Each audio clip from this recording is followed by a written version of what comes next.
نبی دیا تو تمام نبیوں سے اعلیٰ، کتاب قرآن مجید ملی تو تمام کتابوں میں اعلیٰ، اس کتاب کو لانے والا فرشتہ جبرائیل امین تمام فرشتوں میں اعلیٰ، اللہ نے رمضان دیا تو بڑا اعلیٰ، اللہ نے ہمیں راتیں دی تو بڑی اعلیٰ، یہ دن عطا فرمائے تو بڑے اعلیٰ، اور قرآن مجید پڑھ کے دیکھو اللہ نے فرمایا میرے محبوب نبی کی یہ امت تمام امتوں سے اعلیٰ۔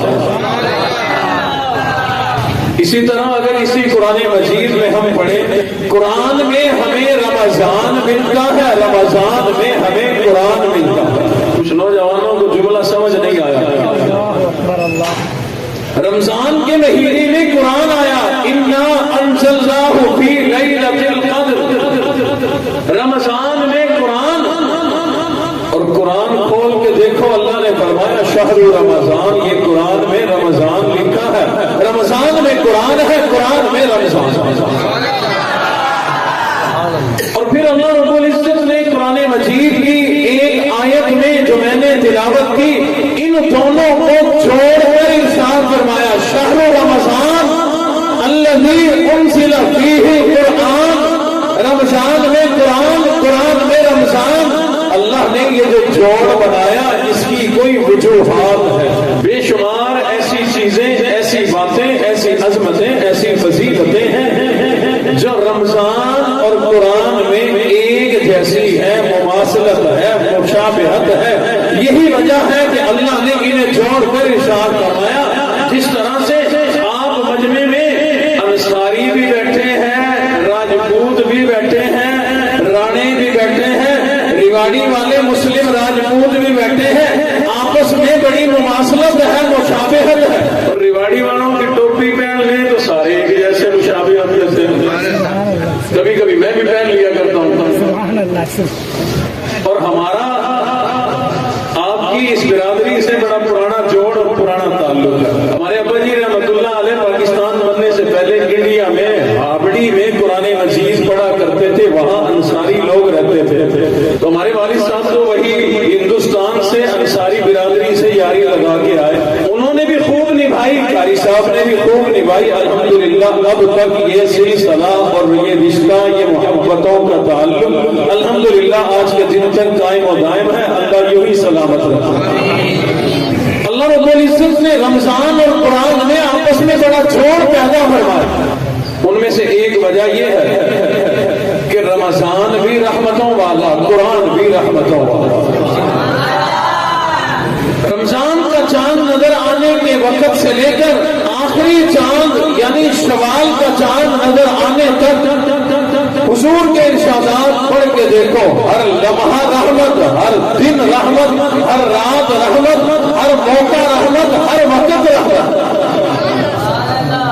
حضور علیہ السلام نے ارشاد فرمایا رمضان کا چاند نظر آتے ہی اللہ رب العزت جہنم کے دروازے بند کر دیا کرتے ہیں، جنت کے دروازے کھول دیا کرتے ہیں، یعنی رحمتوں کے دروازے کھل گئے، اللہ رب العزت نے برکتوں کے دروازے کھول دیے، اور جن لوگوں پر جنت کے دروازے کھل گئے سمجھو رب کی رحمتوں کی بارش ہو گئی۔ حضور علیہ السلام نے ارشاد فرمایا رات کے پچھلے پہر سحری کے وقت گھروں کے اندر مائیں بہنیں بیدار ہو گئی مردوں سے پہلے، انہوں نے کھانا پکانا شروع کر دیا۔ رمضان کے اس کھانے کو کھانا نہیں کہتے، سحری کہا جاتا ہے۔ حضور علیہ السلام نے ارشاد فرمایا گھر کی خواتین یہ رات کو اٹھ کر پچھلے پہر اٹھ کر اپنے کھانے کے لیے، بچوں کے کھانے کے لیے، بھائیوں کے کھانے کے لیے، شوہر اور ابا کے کھانے کے لیے یہ جو روٹیاں پکا رہی ہے، فرمایا یہ روٹیاں پکانا بھی رحمت ہے۔ کھانا بن گیا، سحری تیار ہو گئی، اب آواز لگتی ہے بیٹا اٹھ جا، ابا اٹھ جا، گھر کے مردوں کو اٹھایا جاتا ہے، فرمایا یہ سونے والوں کا اٹھنا بھی رحمت ہے، یہ انہوں نے کھانا کھایا، سحری کھائی، اس نیت سے کھانا کھایا جا رہا ہے کہ دن میں بھوک نہ لگ جائے، دن میں پیاس نہ لگ جائے، اپنا پیٹ بھرنے کے لیے کھایا اور پیا جا رہا ہے، چائے پی جا رہی ہے کہیں پیاس نہ لگ جائے، دن میں اس کی حاجت نہ ہو جائے۔ امام الانبیاء نے فرمایا مسلمان کا اس وقت اٹھ کر یہ سحری میں روٹی کھانا، چنے کھانا، انڈا کھانا، لسی پینا، چائے پینا، ہر چیز کھانا پینا عبادت بن جایا کرتا ہے۔ کھا کے جب فارغ ہوتے ہیں تو نماز بڑی مشکل پڑی جاتی ہے۔ اب نیند کا غلبہ ہے،